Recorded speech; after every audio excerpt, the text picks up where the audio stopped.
Hey, get him, Okay, get him, boy, get him. Okay, there he goes, Clark. Okay, we got him. Go ahead, Clark, get him. See him crossing the canal? Get him, Clark. Okay, 3-1, our guns are jammed. Go on down and get him. We just crossed that canal. God damn. Guns jammed? Yeah, I got a fix now. Okay. Look at that son of a bitch. When I first got there in October, it was relatively quiet. But by the 1st of November, things were getting hot. So it was some pretty hot battles by then, and it was pretty bloody through the spring of '69. So it was real war. Tonight we hear firsthand from an American helicopter pilot who flew during the Vietnam War. His story spans some of the conflict's most intense years, from the aftermath of the Tet Offensive through the heavy fighting along the Cambodian border. It is not a story of strategy or politics, but of what it was like to fly, to fight, and to survive in a war that often offered no clear front lines. Here now, but they keep running in hooches, and I don't want to blow all these hooches away, so I recommend that you probably need more than a squad to search this out. There's quite a few of them all over this area. Roger that, over. He came of age in the shadow of the Second World War. Every adult man he knew had served, and when Vietnam became the nation's war, he felt it was simply his turn. He enlisted in the Army in May of 1967. Wanting an active role and drawn to aviation, he volunteered for the Warrant Officer Helicopter Pilot Program. Within weeks, he was in flight training in Texas. After nearly a year of instruction, he graduated in September of 1968. 2 weeks later, he arrived in Vietnam as a newly minted Warrant Officer Helicopter pilot and was assigned to an air cavalry unit. From that point forward, the war became immediate and relentless. His unit operated near the Cambodian border, flying daily missions in an increasingly hostile environment. One of his earliest major engagements involved escorting a convoy through the Michelin rubber plantation. When the lead and rear vehicles were destroyed by explosions, the convoy was pinned down and attacked from the tree line. His helicopter flew dangerously low, firing rockets and guns in support of troops on the ground. Charlie 3-1, we've got them down here with AKs right now. Haven't taken any fire yet. We'll put some rockets on them. Broken. You were cut out, 3-1, say again. So we were out over the Michelin rubber plantation escorting a convoy. So everything was quiet until the front vehicle in the convoy blew up. And all of a sudden they started taking fire from the tree line, and then the back vehicle blew up. So the convoy was pinned on the road. During the fight, a round passed through the cockpit inches from him. In the confusion, he was ordered to fire a weapon he had never trained on, narrowly avoiding catastrophic friendly casualties. We turned and went into the enemy who were firing from the tree line, and did what we could to push them back. But the enemy, instead of retreating, advanced, and within, 20 minutes, half hour, they were in hand grenade range of the convoy, who was stalled. And so we were diving down along the tree line, and within another 30 minutes we shot everything we had on the helicopter. So we rolled in, and I'm looking at an optical sight, and I start shooting to 40, and I start out at about what I think is 100 meters, and I move it into 50 meters. A few tracers are coming up, a lot of stuff's going on. And it fired 9 rounds, slow cyclic, and jammed. Well, it turned out it was bore sighted wrong. So the first round hit about 50 meters off from the convoy, and the last round blew up in the ditch beside the convoy. If the gun hadn't jammed, I'd have walked it across the U.S. convoy. By the end of that day, he had killed enemy soldiers, nearly killed Americans, and survived only by chance. But in the first day of combat, I killed some people, had a bullet go through the cockpit, could have killed me. I almost killed some Americans, so I was a shook up boy by the end of that first day of combat.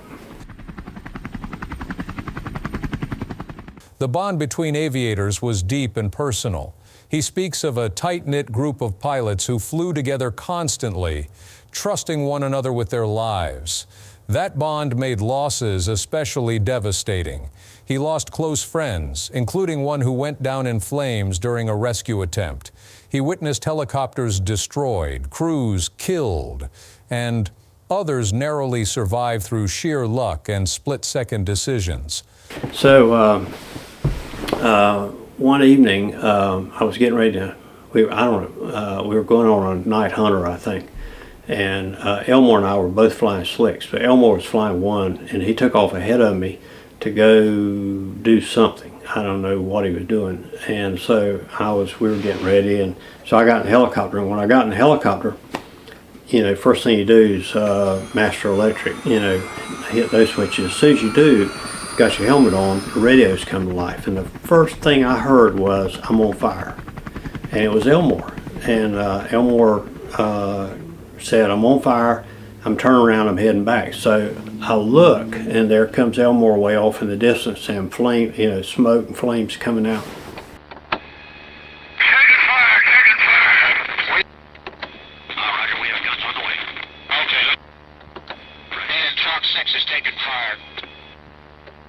Okay, divert south. So he's coming, and he's almost going to make it. And then the last call was, "There goes my engine." And so he goes down below the tree line off the end of the runway, and then what seemed like a second later, this mushroom cloud comes up. I said, "Damn." So I hollered at my crew and said, you know, "Let's go." You know, so I pulled the trigger, and we start cranking, my blade spinning, and about the time I get up to RPM where I can take off, here comes a Cobra across the berm and a Loach Scout, and the Cobra's ammo bay door is down, and Elmore's sitting on the outside of the ammo bay door hanging on to a wire that holds that seat. Elmore and his co-pilot, they both survived, and behind them was a Loach, and the two door gunners were in that. What happened, that's just one of those miracles. I mean, it's a miracle. So Elmore had a lot of close calls, but he went blind. I don't know if it was Agent Orange or what, but when he was around late 40s or 50, he went blind and died. These moments stayed with him long after his tour ended. On his final day in Vietnam, he heard a Mayday call over the radio as another aircraft went down. Even as he was preparing to leave the country, his instinct was to turn back and help. That tension between duty, survival, and leaving others behind marked the end of his Vietnam service. And as we're landing on the pad out on the Long Bend perimeter, the last radio call I heard in Vietnam was, "Mayday, mayday, mayday, I'm going down." And you know, I just felt like I needed to go, you know, help with that. But you know, it was time, and the other guy was there. So I got out and I said, "Go get him, cowboy." You know, so that was my last day in Vietnam. After returning home, he remained in the Army, becoming an instructor pilot and later serving for decades in the National Guard. Vietnam shaped his understanding of combat, leadership, and responsibility. The lessons learned in the cockpit about chaos, loyalty, loss, and survival never left him.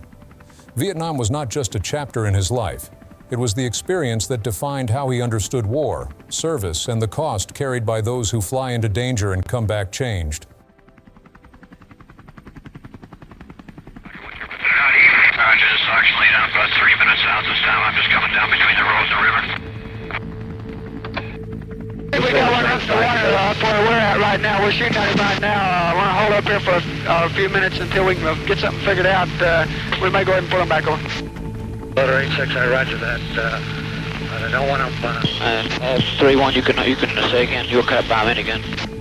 3-1, no sweat. Just let's go high and dry, and we'll check out what's still. Roger.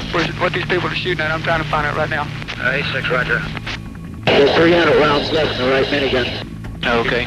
Motor Charlie. All you got is this in the shoot.